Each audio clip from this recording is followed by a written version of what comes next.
At ang inang Don, yung tinutuluyan namin ay may haka-hakang ang aswang. Hindi man buong naniniwala ang mister ko tungkol dito pero iba ang kutob niya. Hindi talaga siya mapakali. Tinanong pa siya ng katrabaho niya kung paano kami napadpad doon.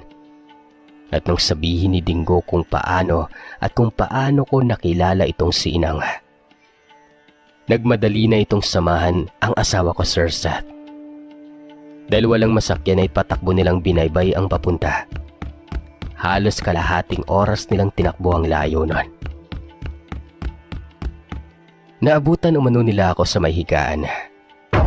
Habang nakapatong, literal na nakapatong si Inang sa akin nun.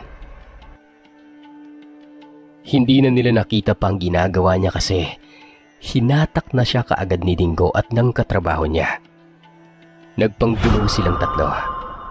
Sobrang lakas ni Inang pero ginawa nila ang makakaya nila.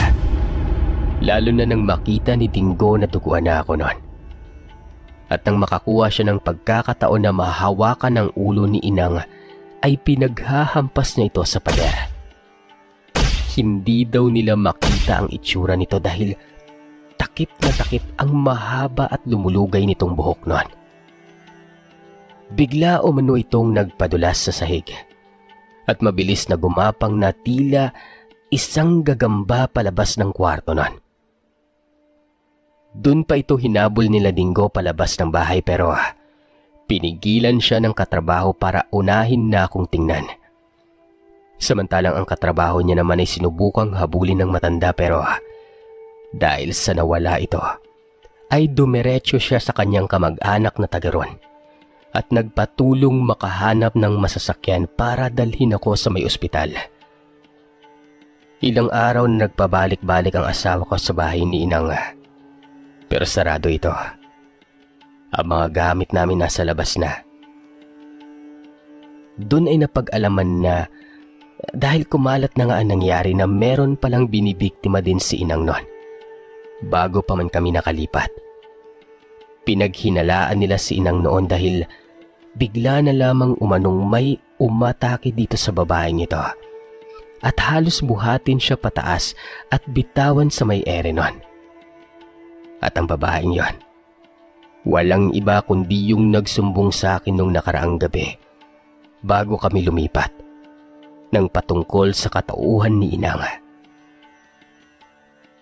Siya si Linlin, kung naaalala nyo, na ilang araw na rin nagtago sa mga kamag-anakan niya sa kabilang bayan sa takot na tuluyan siya ng aswang. Halos gibain nila ang bahay ni Inang pero pinigilan lamang din sila ng barangay kasi baka makasuhan sila. Pero hindi talaga ito lumalabas o nagpapakita man lamang. Noon din ay lakas loob akong inuwi ni Dingo sa pamilya ko.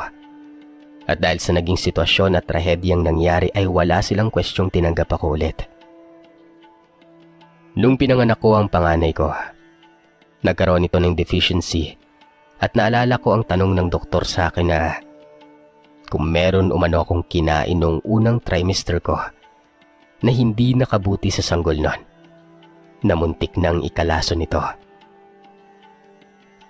Napatanong tuloy ako. Sa pagkakaalala ko kasi, mga malusog na pagkain naman ang hinahain namin noon ni Dingo kahit pa hindi ko alam na buntis ako. Maliban na lamang sa mga pinakain sa amin ni Inang.